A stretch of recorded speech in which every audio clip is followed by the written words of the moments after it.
Welcome to Teja academy. మనం ఈరోజు NEP 2020 గురించి మాట్లాడదాం. చాలా ఇంపార్టెంట్. ఎన్ఈపి 2020 వచ్చిన తర్వాత మన రాష్ట్రంలో జరుగుతున్నటువంటి మొట్టమొదటి డిఎస్సి ఎగ్జామ్ కాబట్టి ఈ డైరెక్ట్గా కానీ ఇండైరెక్ట్గా కానీ ఒక మార్కు ఖచ్చితంగా వస్తుంది, ఒక మార్కు గ్యారంటీగా వస్తుంది. మనము ఇందులో ఉన్నటువంటి చాప్టర్లు, ఇందులో ఉన్నటువంటి భాగాలతో సహా మొత్తం 27 అంశాలు నేర్చుకోవాల్సిందే. 27 చాప్టర్లు ఉన్నాయి. దీంట్లో 4 భాగాలు ఉన్నాయి. 4 భాగాలలో ఉన్నటువంటి చాప్టర్లు, ఆ 27 చాప్టర్లు మనం బ్రెయిన్లో ఫీడ్ చేయాల్సిందే. ఆ 27తో పాటుగా అంతర్లీనంగా ఉన్నటువంటి అంశాలను కూడా అడుగుతాడు. నిన్న మాట్లాడిన మనం ఆర్టీ 2009 యాక్ట్ ప్రకారం ఒక్కసారి గుర్తుకు తెచ్చుకోండి. ఎన్ని అధ్యాయాలు ఉన్నాయి? 7 అధ్యాయాలు ఉన్నాయి. ఒక్కసారి సెక్షన్లు గుర్తుపెట్టుకోండి.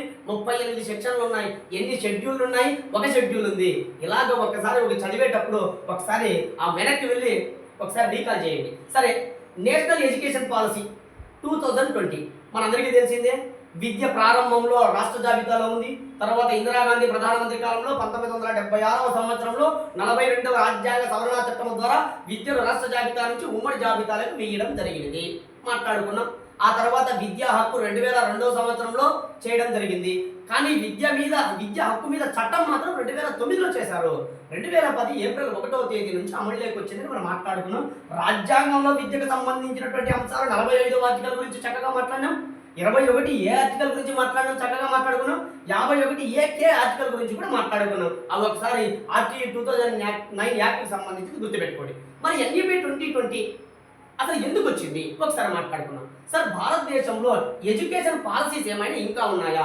భారతదేశంలో 1964వ సంవత్సరంలో వచ్చినటువంటి తొలి జాతీయ విద్యా కమిటీ, దాని పేరు కొఠారి కమిషన్ లేదా కొఠారి కమిటీ అంటారు. సార్, తొలి భారతీయ విద్యా కమిటీ వేరు. ఒక్కసారి రీకాల్ చేయండి, ఒక్కసారి గుర్తు తెచ్చుకోండి. హంటర్ కమిటీని తొలి భారతీయ విద్యా కమిటీ అంటారు. గవర్నర్ జనరల్ ఎవరో గుర్తుకు తెచ్చుకోండి, లార్డ్ రిప్పన్. ఏ సంవత్సరంలో ఒకసారి గుర్తుకు తెచ్చుకోండి, 1882వ సంవత్సరంలో. 1964వ సంవత్సరంలో వేసినటువంటి తొలి జాతీయ విద్యా కమిటీ అయినటువంటి కొఠారి కమిటీ లేదా కొఠారి కమిషన్ 1966వ సంవత్సరంలో రిపోర్ట్ ఇవ్వడం జరిగింది. ఆ రిపోర్ట్ పేరేం పేరంటే జాతీయ విద్య మరియు అభివృద్ధి ప్రణాళిక. ఇది కూడా డిఎస్సిలో అడిగినటువంటి ప్రశ్న. 1966లో రిపోర్ట్ ఇచ్చినటువంటి కొఠారి కమిటీ ఏ పేరుతో రిపోర్ట్ ఇవ్వడం జరిగింది? ఏ పేరుతో ఇచ్చారంటే జాతీయ విద్య మరియు అభివృద్ధి ప్రణాళిక పేరుతో ఇవ్వడం జరిగింది. ఈ కమిటీ సిఫార్సుల మేరకు భారతదేశంలో మొదటిసారిగా ఒక విద్య మీద పాలసీని తయారు చేయడం జరిగింది. ఆ సంవత్సరం గుర్తుపెట్టుకోండి, 1968వ సంవత్సరం. 1968వ సంవత్సరంలో భారతదేశ ప్రధానమంత్రిగా ఉన్నటువంటి ఇందిరాగాంధీ పీరియడ్లో మొట్టమొదటి జాతీయ విద్యా విధానం చేయడం జరిగింది. సార్, ఇందిరాగాంధీ 1966 నుంచి పనిచేసిందని గుర్తుపెట్టుకోండి.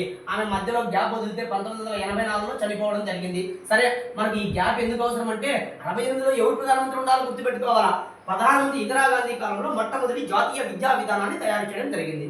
కానీ ఆ తరువాత ఈ రివర్స్ చేయండి, 1986వ సంవత్సరం, 68 రివర్స్ చేయండి 86వ సంవత్సరంలో, అనగా ఇందిరాగాంధీ కుమారుడు, అనగా ఇందిరాగాంధీ చనిపోయిన తర్వాత ప్రధానమంత్రిగా ఎన్నికైనటువంటి వారి కుమారుడు రాజీవ్ గాంధీ కాలంలో 21వ శతాబ్దంలో వచ్చేటువంటి సవాళ్లను ముందుగానే ఎదుర్కోవడానికి ప్రస్తుతము, అనగా 21వ శతాబ్దం అంటే 2000 సంవత్సరం నుంచి వచ్చేది, ప్రస్తుతము ఒక విద్యా పాలసీ ఉండాలనే ఉద్దేశంతో, ఒక విద్యా విధానం ఉండాలనే ఉద్దేశంతో 1986 జాతీయ విద్యా విధానాన్ని రూపొందించడం జరిగింది.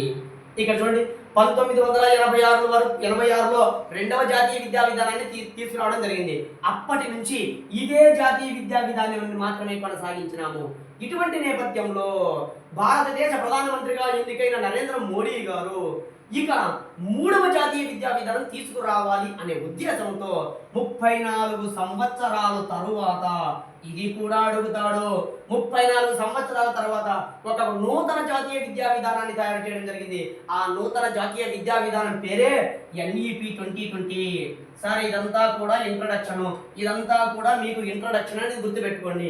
NUP 2020 అనేటువంటిది సృష్టించడం తయారు చేయడం జరిగింది అని గుర్తుపెట్టుకోండి. మరి NUP 2020 తయారు ప్రేమ డ్రాఫ్ట్ తయారు చేశారు కదా, ఈ తయారు చేయడానికంటే ముందు ఏమైనా కమిటీలు వేశారా? ఇది మనకి ఇంపార్టెంట్. ఇది కూడా బాగా గుర్తుపెట్టుకోవాలి. ఒకసారి చూద్దాం. NUP 2020 తయారు చేయడానికి కోసం 2015వ సంవత్సరం జనవరి నెలలో, బాగా గుర్తుపెట్టుకోండి, 2015 జనవరి నెలలో మన భారత క్యాబినెట్ మాజీ కార్యదర్శి అయినటువంటి TSR సుబ్రహ్మణ్యం, మిమ్మల్ని ఎవరో కూడా ఇవన్నీ గుర్తుపెట్టుకోమని చెప్పరు. సార్ సుబ్రహ్మణ్యం గుర్తుపెట్టుకోండి చాలు, సుబ్రహ్మణ్యం చాలు. TSR బట్టి పట్టదంటే స్మార్ట్ వర్క్ అంటాం. ఇప్పుడు మన బ్రెయిన్లో Telugu, English, maths, science, social, perspective education, psychology, ఇన్ని general knowledge, current affairs, methodology ఇన్ని చదివేటప్పుడు ఎలా గుర్తుకుంటే చెప్పండి? స్మార్ట్ వర్క్ చేయండి. TSR అవసరం లే, సుబ్రహ్మణ్యం నేను అవసరం కాబట్టి నేను చెప్తా. లేకుంటే నేను ఒకవేళ కాంపిటేటివ్ ఎగ్జామ్స్ ప్రిపేర్ అవుతే నేను కూడా ఇవన్నీ చదవను. నాకు ఏం అవసరమో ఎగ్జామ్ పాయింట్ అవి మాత్రమే బ్రెయిన్లో ఫీడ్ చేస్తా.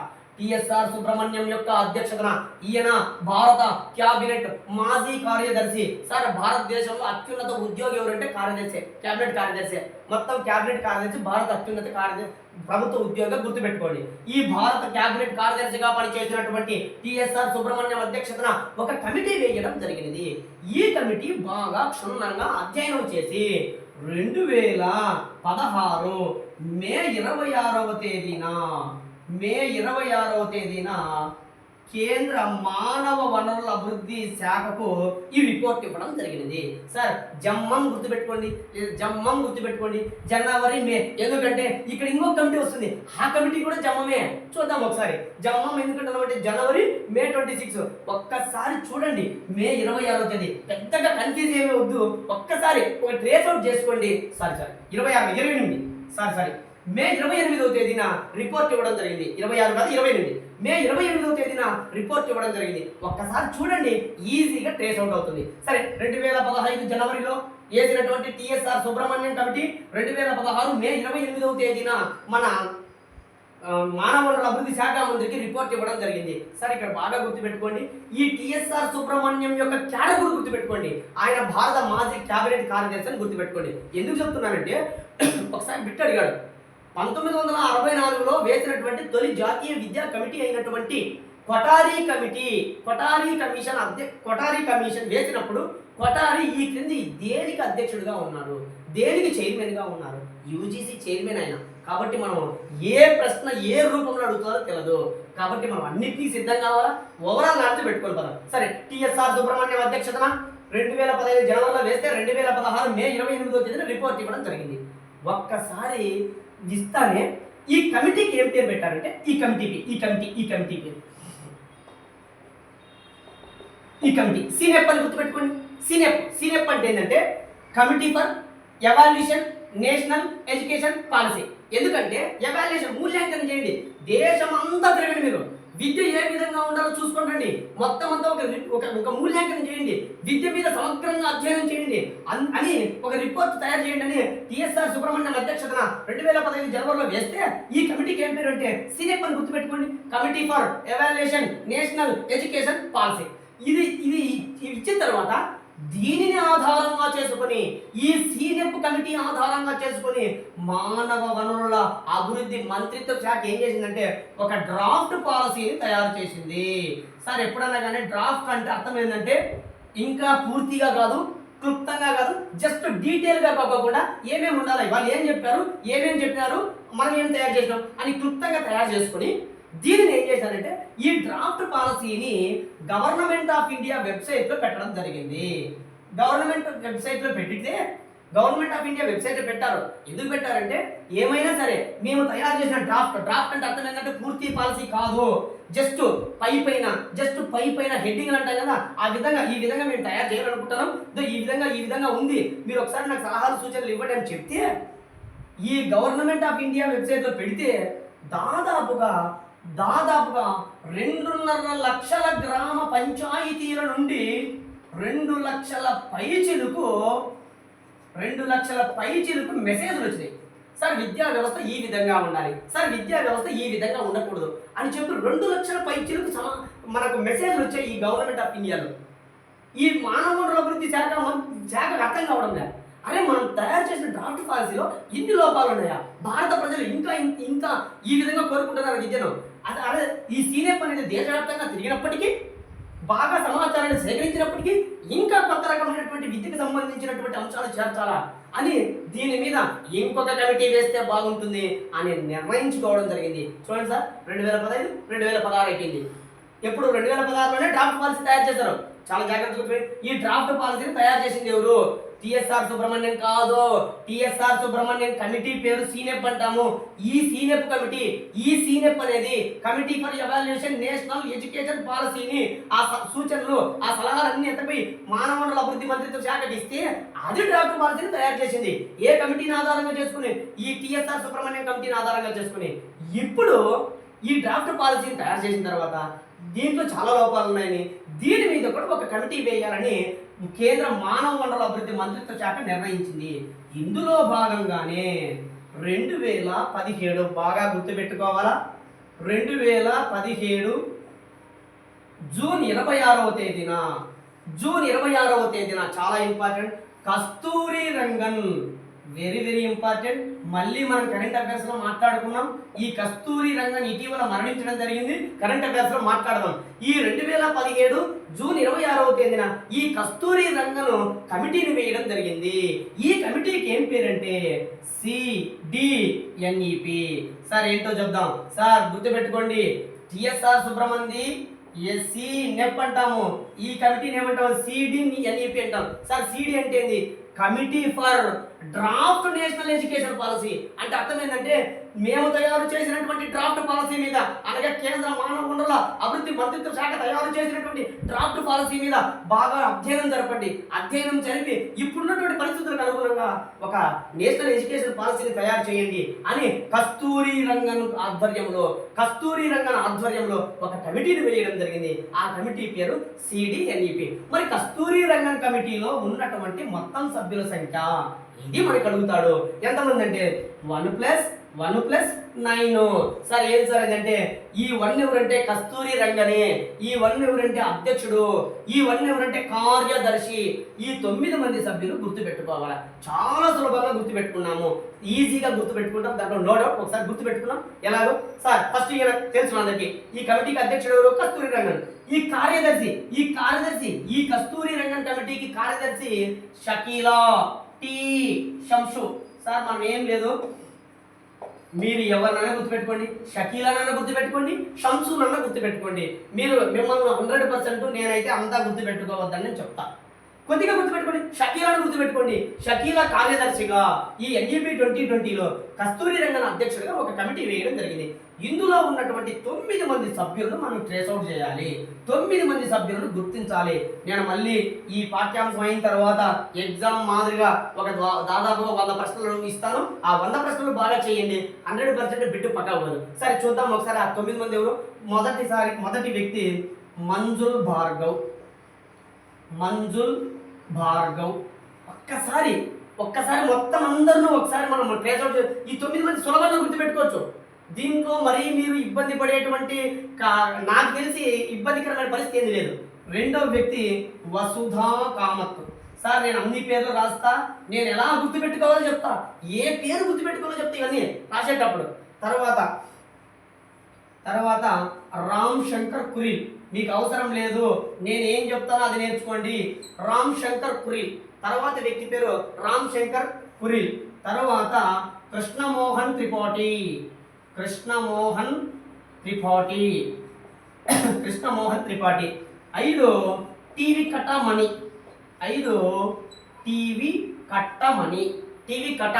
గుర్తుపెట్టుకోవచ్చు, పెద్ద కాంప్లికేటెడ్ ఏం కాదు. 6 వజహత్ ఆసిఫ్. అవసరం లేదు సార్, ఇన్ని పేర్లు ఎంత అవసరం లేదు. నేను 9 మంది పేర్లు ఎట్లా గుర్తుపెట్టుకోవాలి మీకు చెప్తా. వజహత్ ఆసిఫ్. 7 శ్రీధర్. 8 ఆల్ఫాన్సో. 9 రాజేంద్ర ప్రతాప్ గుప్తా. ఈ 9 మంది సభ్యులు. సరే, ఈ 9 మందిని గుర్తుపెట్టుకోవాల్సింది ఒకసారి చూద్దాం. మంజుల్ భార్గవ్, వీరు మీరు మంజులాన్ని గుర్తుపెట్టుకోండి, భార్గవ్ని గుర్తుపెట్టుకోండి సార్. ఎవరినో ఒకరిని గుర్తుపెట్టుకోండి ఇద్దరిలో. ఈ మంజుల్ భార్గవ్ అనేటువంటి వ్యక్తి అమెరికా దేశానికి చెందినటువంటి ప్రిన్స్టన్ యూనివర్సిటీలో మ్యాథ్స్ ప్రొఫెసర్గా పనిచేస్తున్నారు. మనకు అవసరం లే, ఒక్కసారి వీళ్ళు మన ఇండియాకి సంబంధించిన వాళ్ళే అయినప్పటికీ అమెరికా దేశ ప్రొఫెసర్ అని గుర్తుపెట్టుకోండి, ప్రిన్స్టన్ యూనివర్సిటీ అని గుర్తుపెట్టుకోండి. ఒక్కసారి మంజుల అని గుర్తుపెట్టుకోండి, మంజుల ప్రిన్స్టన్ యూనివర్సిటీలో పనిచేస్తుందని గుర్తుపెట్టుకోండి మ్యాథ్స్ ప్రొఫెసర్గా. ఇంకా అవసరం లేదు సార్ మాకు భార్గవ్ గుర్తుకుంటాడంటే, సరే మీకు దగ్గరలో ఉన్న వ్యక్తి, మీకు పరిచయం ఉన్న వ్యక్తి భార్గవ్ అనుకోండి. భార్గవ్ అమెరికాలో ప్రిన్స్టన్ యూనివర్సిటీలో ప్రొఫెసర్గా పనిచేస్తున్నాడు. ఇక చూడండి, వసుధాను గుర్తుపెట్టుకోండి, వసుధా కామత్ అనేటువంటి ఆ వ్యక్తి మన ఎస్ఎన్డిటి పూణే యూనివర్సిటీలో, పూణే మహిళా యూనివర్సిటీ వైస్ ఛాన్సలర్గా పనిచేస్తున్నారు. వసుధా కామత్ ఎస్ఎన్డిటి మహిళా యూనివర్సిటీ సార్, ఇది మహిళా యూనివర్సిటీ 2015వ సంవత్సరం పేరు మార్చడం జరిగింది. సావిత్రిబాయి పూలే పేరు మీదుగా ఈ యూనివర్సిటీకి పేరు పూణేలో ఉంది. ఈ యూనివర్సిటీకి సంబంధించినటువంటి వైస్ ఛాన్సలర్ గా వసుధా కామత్ గారు పనిచేస్తున్నారు. గుర్తుపెట్టుకోండి సార్. రామ్ శంకర్ కురీల్ అనేటువంటి వ్యక్తి బాబా అంబేద్కర్ యూనివర్సిటీకి సంబంధించినటువంటి ప్రొఫెసర్ గా పనిచేస్తున్నారు. బాబా అంబేద్కర్ యూనివర్సిటీ గుర్తుపెట్టుకోండి, ఇది భోపాల్లో మధ్యప్రదేశ్ రాష్ట్రంలో ఉంది. తర్వాత కృష్ణమోహన్ ఐపీఎస్ గుర్తుపెట్టుకోండి. కృష్ణమోహన్ త్రిపాఠి ఉత్తరప్రదేశ్ రాష్ట్రానికి సంబంధించినటువంటి కార్యదర్శిగా, చీఫ్ సెక్రటరీగా పనిచేశాడు. కృష్ణమోహన్ త్రిపాఠి గుర్తుపెట్టుకోండి. నెక్స్ట్ టీవీ కట్టమని గుర్తుపెట్టుకోండి. టీవీ కట్టమని ఎట్లా గుర్తుపెట్టుకోవాలని చెప్తా చూడండి, ఎట్లా గుర్తుపెట్టుకోవాలని నేను చెప్తా. టీవీ కట్టమని, ఈ టీవీ కట్టమని అనేటువంటి వ్యక్తి ఇందిరాగాంధీ, భోపాల్లో ఉంది, ఇందిరాగాంధీ యూనివర్సిటీలో ఉన్నటువంటి వైస్ ఛాన్సలర్ గా పనిచేస్తున్నాడు టీవీ కట్టమని. తర్వాత వజహత్ ఆసిఫ్ అనే వ్యక్తి ఢిల్లీలో ఉన్నటువంటి జవహర్లాల్ నెహ్రూ యూనివర్సిటీకి చెందినటువంటి ఒక లాంగ్వేజ్ ప్రొఫెసరు. మళ్ళీ ఒకసారి చెప్తున్నా, జవహర్లాల్ నెహ్రూ యూనివర్సిటీ, ఢిల్లీలో ఉన్నటువంటి జవహర్లాల్ నెహ్రూ యూనివర్సిటీకి ఉన్నటువంటి ఒక ప్రొఫెసర్ పేరు వజహత్ ఆసిఫ్. సార్, ఈ ఎంకే శ్రీధర్ అంటారు. ఈయన కర్ణాటక రాష్ట్రంలో నాలెడ్జ్ కమిషన్ యొక్క చైర్మన్ గా పనిచేసేవాడు. ఎవరు? ఎంకే శ్రీధర్. ఇక్కడ ఆల్ఫాన్సో చాలా ఇంపార్టెంట్, మనందరికీ తెలిసింది.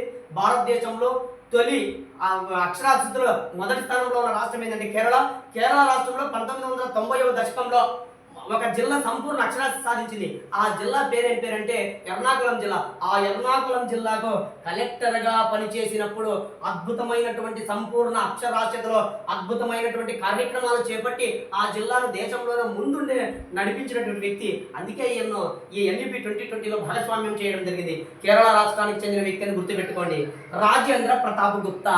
ఈ రాజేంద్ర ప్రతాప్ గుప్తా అనే వ్యక్తి మన కేంద్రంలో ఉన్నటువంటి ఆరోగ్య శాఖ కార్యదర్శిగా పనిచేసి రిటైర్ అయినటువంటి వ్యక్తి. సరే, ఎలా గుర్తుపెట్టుకోవాలి వీళ్ళందరినీ? సరే, ఏమీ లేదు. ఇప్పుడు నేనైతే ఎంత గుర్తుపెట్టుకుంటాను సార్, నాకు తెలిసిన వాళ్ళలో భార్గవ్ ఉన్నాడు, భార్గవ్, వసుధ, ఈ రెండు పక్కన పెట్టుకోండి. భార్గవ్, వసుధ. ఇక్కడ చూడండి, హీరో రామ్ ఉన్నాడు. రామ్ వచ్చి కృష్ణమోహన్ త్రిపాఠి. మనకు పోకిరి సినిమాలో మహేష్ బాబు యొక్క క్యారెక్టర్ కృష్ణమోహన్ ఐపీఎస్ కాబట్టి రామ్ మన పోలీస్ క్యారెక్టర్ కూడా ఉన్నాడు. రాము, కృష్ణమోహన్ గుర్తుపెట్టుకోండి. టీవీలో వస్తారు కదా, టీవీ కట్టమని. ఆసిఫ్ గుర్తుపెట్టుకోండి, ఆసిఫ్.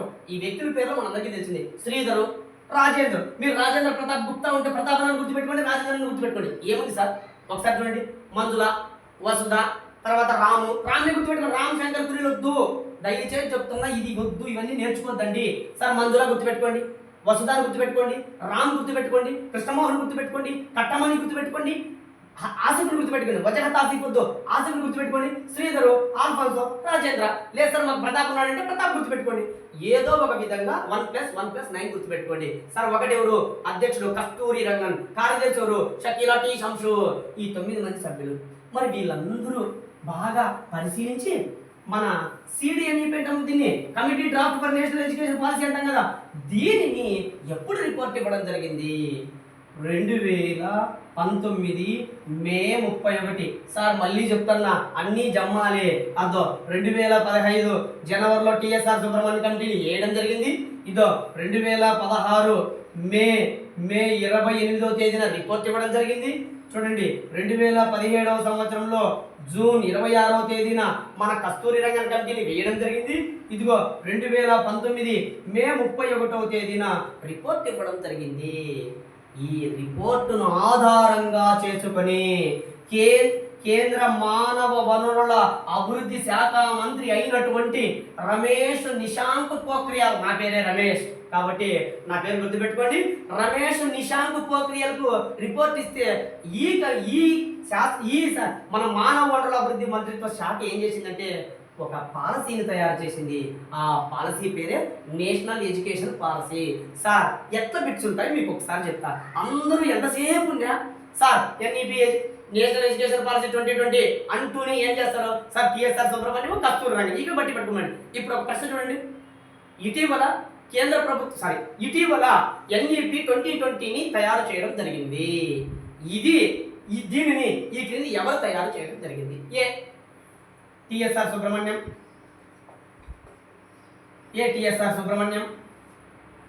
బి కస్తూరి రంగన్, సి మానవ వనరుల అభివృద్ధి మంత్రిత్వ శాఖ, డి ఎన్సిఈఆర్టీ. ఎగ్జామ్ హాల్ పోతే ఈ ప్రశ్న చాలా సింపులే. చాలా మంది ఏమనుకుంటారు, ఓహో ఫస్ట్ టిఎస్ఆర్ సుబ్రహ్మణ్యం చేశారు కానీ అక్కడ సమస్యలు అని చెప్పి మళ్ళీ కస్తూరి రంగన్ కాబట్టి సార్ నాకు తెలియలేదు సార్ కస్తూరి రంగన్ తయారు చేశాడు. ఇంకా కొంతమంది మేధావులు ఏం చేస్తారంటే సార్ ఎన్సీఆర్టీ ఉంది, ఎన్సీఎఫ్ తయారు చేసేది ఇదే, ఈసీసీ ఎన్సీఎఫ్ తయారు చేసేది ఇదే, ఎన్సీఆర్టీ సంస్థ పుస్తకాలు తయారు చేసేది ఇదే, ఇంగ్లీష్ ఈ తెలుగు మీడియం కానీ ఇంగ్లీష్ లేకపోతే హిందీ మీడియం తయారు చేసేది ఇదే కదా, కాబట్టి ఎన్సీఆర్టీ అని పెడతారు. జాగ్రత్తగా అర్థం చేసుకోండి. అసలు ఈ పాలసీని డిజైన్ చేసింది, ఈ పాలసీని తయారు చేసింది మానవ వనరుల అభివృద్ధి మంత్రిత్వ శాఖ. ఈ మంత్రిత్వ శాఖకు సహాయం అందించింది మాత్రం కస్తూరి రంగన్ కమిటీ. ఈ కస్తూరి రంగన్ కమిటీ దేని మీద అధ్యయనం చేయండి? ఫస్ట్ తయారు చేసిన డ్రాఫ్ట్ పాలసీ దీని మీద అధ్యయనం చేసినారు. మరి ఈ డ్రాఫ్ట్ పాలసీ ఇది ఫస్ట్ ఏ కమిటీ సిఫార్సుల మీద తయారు చేసింది? టిఎస్ఆర్ సుబ్రహ్మణ్యం యొక్క సిఫార్సుల మీద తయారు చేసింది.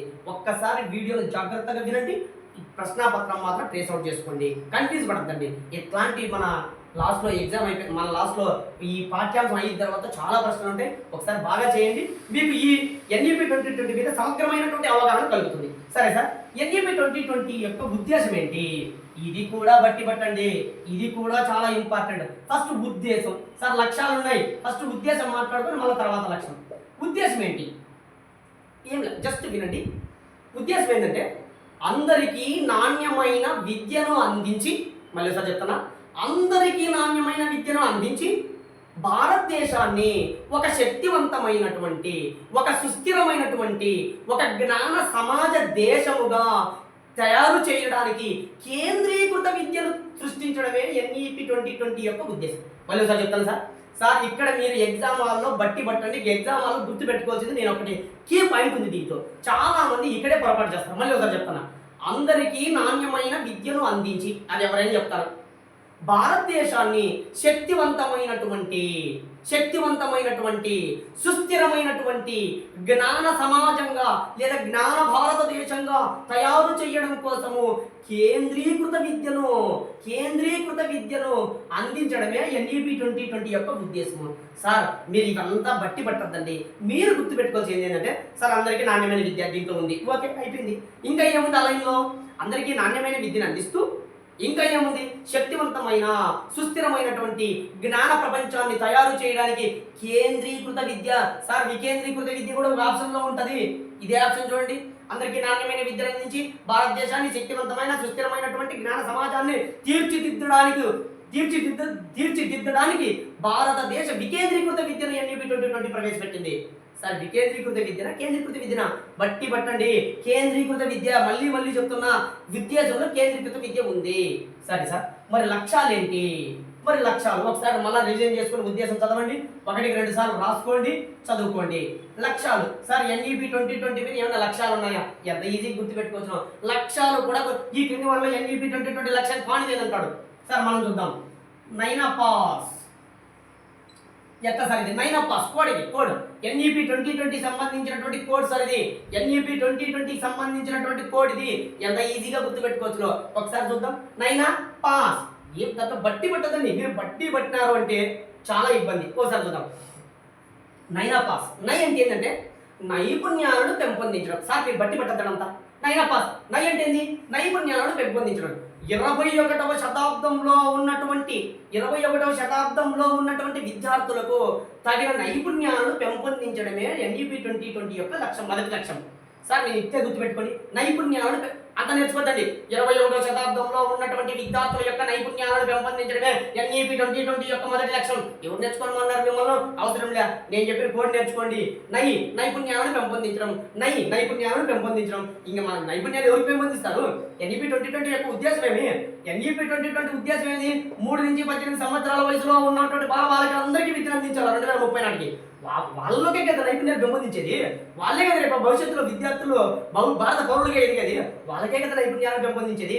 కాబట్టి నైపుణ్యాలను పెంపొందించడం 21వ శతాబ్దంలో వచ్చినటువంటి విద్యార్థులకు తగిన నైపుణ్యాలను పెంపొందించడం దీని యొక్క మొదటి లక్ష్యం అని గుర్తుపెట్టుకోండి. తర్వాత సార్ నాణ్యత మరియు సమానత్వంగా. నాణ్యంగా ఉండాలంటే విద్య, గుణాత్మకంగా ఉండాలంటే విద్య, నాణ్యత మరియు సమానంగా విద్యను అందరికీ అందుబాటులో ఉంచాలి. సార్ ఇక్కడ ఒక్కసారి నాసా గుర్తుపెట్టుకోండి. నాసా ఎందుకు సార్ అన్నారంటే, సార్ నాసా అంటారు నాకు దీర్ఘం లేదు కదా సార్ అంటే, మీకు అవన్నీ తెలుగులో మనకేమో నీకు అక్షరాలు కాదు, జస్ట్ గుర్తుపెట్టుకోండి. తెలుగులో మన గ్రామర్ టచ్ చేయొద్దండి. సార్ నాసా అంటే ఏంటంటే నైనా పాస్ రాజా పక్కన సా పెట్టుకోండి. నాణ్యమైనటువంటి విద్యను అందిస్తూ నాణ్యమైన విద్యను అందరికీ అందిస్తూ సమానత్వాన్ని పెంపొందించడం. నాణ్యమైనటువంటి విద్యను సమానత్వంగా లేదా సమానంగా అందించడము రెండవ విద్యా లక్ష్యం అని గుర్తుపెట్టుకోండి. సార్ నైనా పాస్ గుర్తుపెట్టుకోండి, నాణ్యమైన విద్య గుర్తుపెట్టుకోండి. మీరు నాణ్యమైన విద్యను అందించి అందరికీ సమాన అవకాశాలు కల్పించాలి. నాణ్యమైన విద్య గుర్తుపెట్టుకోండి, చాలా ఇంపార్టెంట్. పాయింట్ ఏంది? ఉత్తమ పౌరులను తీర్చిదిద్దడం. ఉత్తమ పౌరులుగా ఎదగనేటట్టు సహాయపడడం. ఉత్తమ పౌరులుగా ఎదిగేటట్టు ఎన్ఈపీ 2020 లక్ష్యము. సార్ ఉత్తమ పౌరులు అంటే ఎవరు? హక్కులను ఎవరైతే అనుభవిస్తున్నారో అనుభవిస్తూ విధులను కూడా పాటించే వాళ్ళు ఉత్తమ పౌరులు. మళ్ళీ ఒకసారి చెప్తానా? ఎవరైతే హక్కులు పాటిస్తారో, ఎవరైతే హక్కులు అనుభవిస్తారో విధులను కూడా పాటించే వాళ్ళని ఏమంటామంటే ఉత్తమ పౌరులు అంటారు. ఈ విధంగా భారతదేశంలో ఉత్తమ పౌరులుగా తీర్చిదిద్దడమే లక్ష్యము. సార్ 4 లక్ష్యాలు ఉన్నాయి. నైనా పాస్. నై అంటే ఒకసారి గుర్తు చేయండి. నైపుణ్యాలను పెంపొందించడం. నా అంటే నాణ్యమైన విద్యను అందరికీ అందుబాటులో ఉంచడం, సమానంగా ఇవ్వడం. తర్వాత పా అంటే ఉత్తమ పౌరులుగా తీర్చిదిద్దడం. సార్ సా అంటే ఏంటంటే సుస్థిరాభివృద్ధికి పాటుపడేటట్టు చూడడం. సార్ సుస్థిరాభివృద్ధి అంటే ఏంది? ప్రస్తుతం ఉన్నటువంటి తరం వాళ్ళు అధిక వనరులు వాడేసుకుంటున్నారు. భవిష్యత్తులో ఉన్నటువంటి వ్యక్తులకు కూడా ఇచ్చేటువంటి అభివృద్ధిని సుస్థిరాభివృద్ధి అంటారు. మళ్ళీ ఒకసారి చెప్తానా? ప్రస్తుత తరంలో వాళ్ళు తన అవసరాలు తీర్చుకుంటూ భవిష్యత్ తరాల వాళ్ళకు కూడా ఇచ్చేటువంటి అభివృద్ధిని జరిగేటువంటి అభివృద్ధిని సుస్థిరాభివృద్ధి అంటాం. ఈరోజు మనం ఎన్నో వాడుకుంటున్నాం బొగ్గు. మన పూర్వీకులు వాడుకోవాలా? 200 సంవత్సరాల కింద బొగ్గు వాడకమే లేదు. మరి ఇప్పుడు బొగ్గును విపరీతంగా వాడేస్తున్నాం. మరి ఇలాగే బొగ్గు వాడేస్తే రాబోయే 50 సంవత్సరాలకు ప్రపంచవ్యాప్తంగా బొగ్గు ఉండదంట. మరి అది సుస్థిరాభివృద్ధి ఎట్లవుతుంది? బొగ్గును వాడుకోవాలి. నీకు ఎంత అవసరమో అంత వాడుకొని భవిష్యత్ తరాల వాళ్ళకు కూడా ఇవ్వాలి. మనలాగా బొగ్గును మన పూర్వీకులు వాడేసింటే మనం ఈరోజు బొగ్గుతో తయారు చేసేటువంటి కరెంటు లేక అనేక ఇబ్బందులు పడేవాళ్ళము. కాబట్టి బాగా గుర్తుపెట్టుకోండి, సుస్థిరాభివృద్ధికి పాటుపడే వ్యక్తులను తయారు చేయడం. సార్ ఏమీ లేదు, లక్ష్యం అన్నప్పుడు నైనా పాస్ గుర్తుపెట్టుకోండి. నైపుణ్యాలు, నాణ్యత, ఉత్తమ పౌరులు, సుస్థిరాభివృద్ధి. ఇది తప్ప ఏం నేర్చుకోవద్దండి. మీ బ్రెయిన్లో అనవసరం నేర్చుకోకండి. నైనా పాస్ గుర్తుపెట్టుకోండి, వచ్చేస్తుంది. అవసరమే లేదు మీకు. 100% చెప్తున్నా, ఇది నేర్చుకోండి చాలు. ఇది లక్ష్యాలు. ఉద్దేశం అంటే ఒకసారి రీకాల్ చేయండి. అందరికీ నాణ్యమైన విద్యను అందిస్తూ భారతదేశాన్ని ఒక శక్తివంతమైనటువంటి, ఒక సుస్థిరమైనటువంటి, ఒక జ్ఞాన సమాజంగా నిర్మించడం కోసము కేంద్రీకృత విద్యను ఎన్ఈపీ 2020 ఉద్దేశంగా పేర్కొనబడడం జరిగింది. ఇది ఉద్దేశాలు, లక్ష్యాలు, ఇంట్రడక్షన్. మరి నెక్స్ట్ మనము భాగాల్లోకి వెళ్దాం. దాని తర్వాత 27 చాప్టర్లు బాగా నీట్గా నేర్చుకున్నాం. ఎన్ఈపీ 2020 మీద 1 మార్కు గ్యారంటీ. చూద్దాం.